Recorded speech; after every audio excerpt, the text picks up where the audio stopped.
host, Brian Lyles, and this is a special edition of the show because, granted, you've probably been through ESPN, CBS, and all that stuff, but I'm your friend. I'm trying to help you. You know, my brackets are blank. Yes, this is the bracket show, so I'm going to help you fill all this out to get you the right team to the right place, and that is Atlanta, Georgia, for this year's Final Four. But I can't do this alone. I got my boys here with me. As you can see, he's wearing the Carolina blue here, Langley Wiggins, the secret source. Carolina all day, every day, and you don't stop. Yeah, whatever. Anyway, and the far end is Brandy Sims, who's the sports reporter for the Sentinel, and he does have a column for the Sentinel, Sentinel.com. Is that correct? Right, www.thesentinel.com, Montgomery and Prince George's County. All right. We've heard the stories right from the moment they announced the first team going into the tournament and to the last. I want to start off before we get into who goes where. And by doing that is I have a problem with the way they set things up. I'm getting sick and tired of seeing the major conferences getting more bids than the mid-majors. I want to talk about, first off, is everyone's complaining about Syracuse getting hosed, and Arkansas getting in, and Stanford getting in. But I have a problem with teams like Drexel. I have a problem with teams like Drexel. Drexel didn't get in. Yeah, Air Force. They didn't get in. I have a problem with teams, UMass, who has the second best conference record in the Atlantic 10, not getting in. I'm having a problem with the mid-majors not getting their due. Now, last year proved the fact that George Mason can do something once they're in. What is your opinion, first Langley, what is your opinion of the mid-majors not getting in, not getting recognition? Because right now there is only 6 mid-major teams getting at-large bids.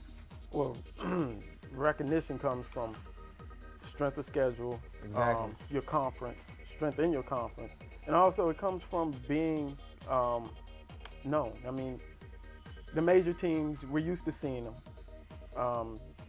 They get the higher recruits.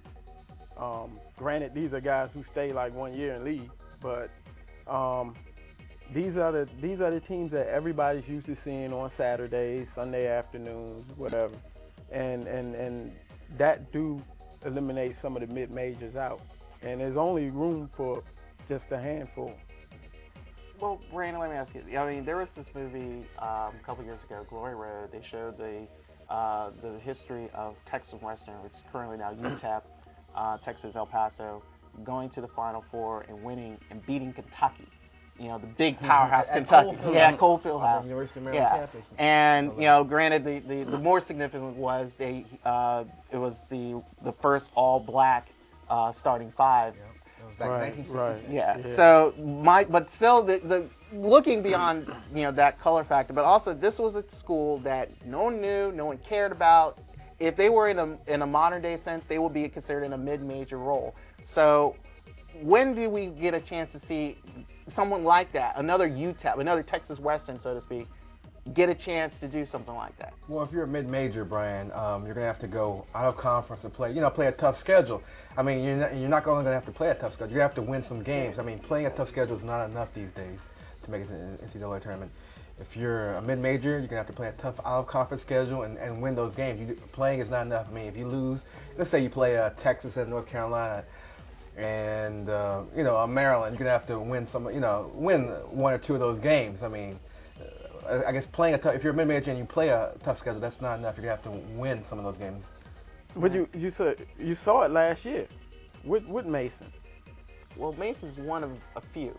Now, granted, I would like to see more. I would like to see a good balance. I mean, this year. That's not going to sell.